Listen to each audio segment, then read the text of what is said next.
Earth X, Part 1. My father always said the human mind was like a doorway. It just required a key to be opened. And then he warned me that, unlike minds, doorways could never be changed. I suppose that's why he was a genius. He always said things that didn't make sense but sounded like they did. My father's name was Abel Stack. He was a self-made man. I think that's the expression. I owe him everything. My name is Aaron. Aaron Stack. He taught me how to be a man, how to walk like a man, how to sleep like a man, how to accept my imperfections like he did, like all people have to. He was an insomniac. He almost never slept.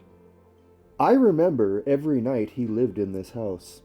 I remember the creak of the medicine cabinet opening and closing, the toilet flushed soon after, and then the fitful stagger of his walk back to his bed. Those who knew him say we're exactly alike. I have his face, his manners, his expressions, everything, except his eyes. I don't have my father's eyes. I told you before, I will not seek destiny. It shall find me. And so it has at long last. Why would you say that? I don't understand. You were there after I was born, after father died. You keep coming back. Why? Don't call me X-51. My name is Aaron. What do you mean my purpose? Of course, I'd do anything to know all of humanity, all its struggles and successes, all its meekness and strength. I was created to reflect it, but would I like to know humanity's destiny? What kind of question is that? How can I know? How can any man know? I asked you a question. What?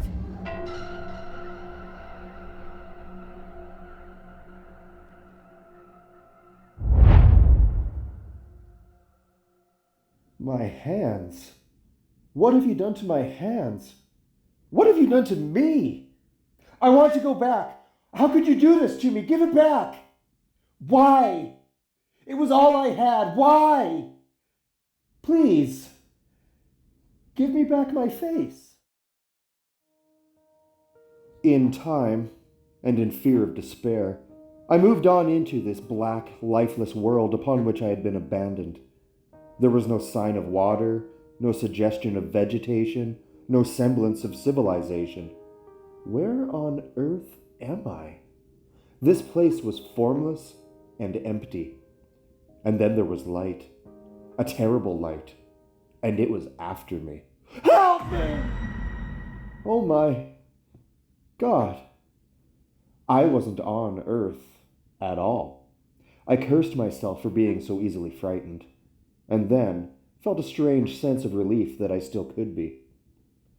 Whatever had changed me, whatever it was that had brought me to the moon, hadn't undone all of my father's work.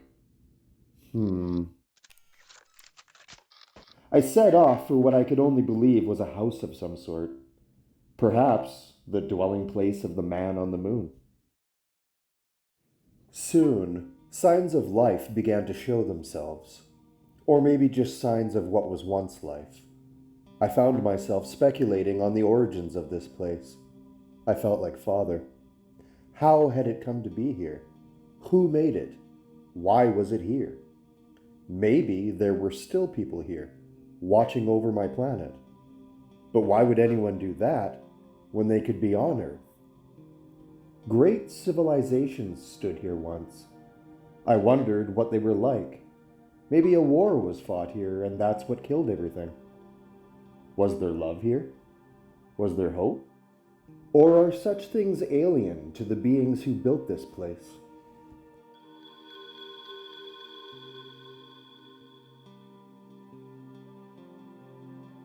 Father said there was no meaning to life except in the purpose and utility infused in it by its creator.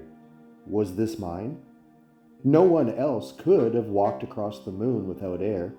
No one else was made of enough metal to deal with the nominal gravity on its surface.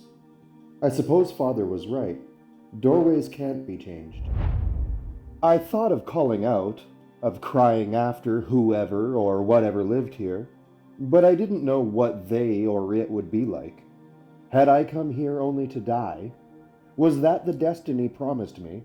Was that the only aspect of humanity I had not yet experienced? I was afraid to speak, to utter anything. Perhaps these walls had ears. They had more than that. Hello, X-51. I am pleased you have come at last. Who are you? I am Uatu. I was the Watcher. I can't see you very well. Are you the one who brought me here?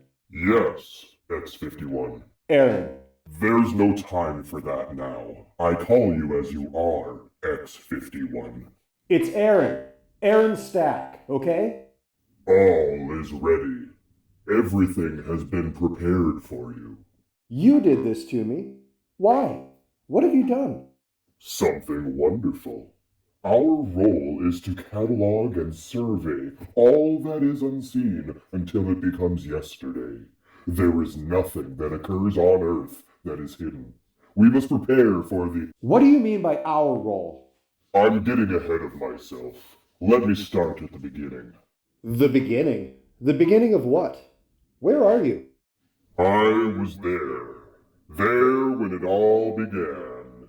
I was present when the light that first shone upon the waters fled before a second shadow, a shadow from the stars.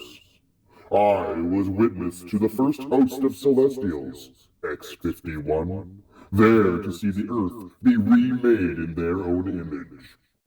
The Celestials? Do not bother to understand them. Understand, instead, what they began.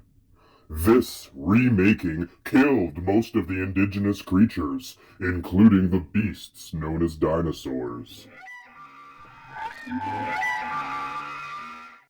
Today, most on Earth believe a meteor roughly the size of the moon struck the Earth.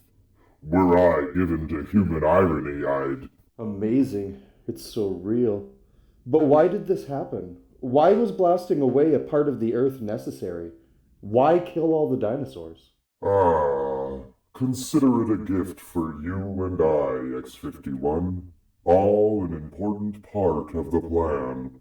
The sky needed an eye, you see. But why? What are you watching for? I was there to hear the first cautionary cries of man, X-51. There to watch his just opening eyes grow wide. His first failed steps, his fumbled fall. I was there to watch him learn fear. The fear of God. God? It's as big as the sky. Mankind was about to meet the beings that would one day be his makers. It's breathtaking. Breathtaking, X-51? Is that how you would choose to describe the Celestials? What's wrong with breathtaking?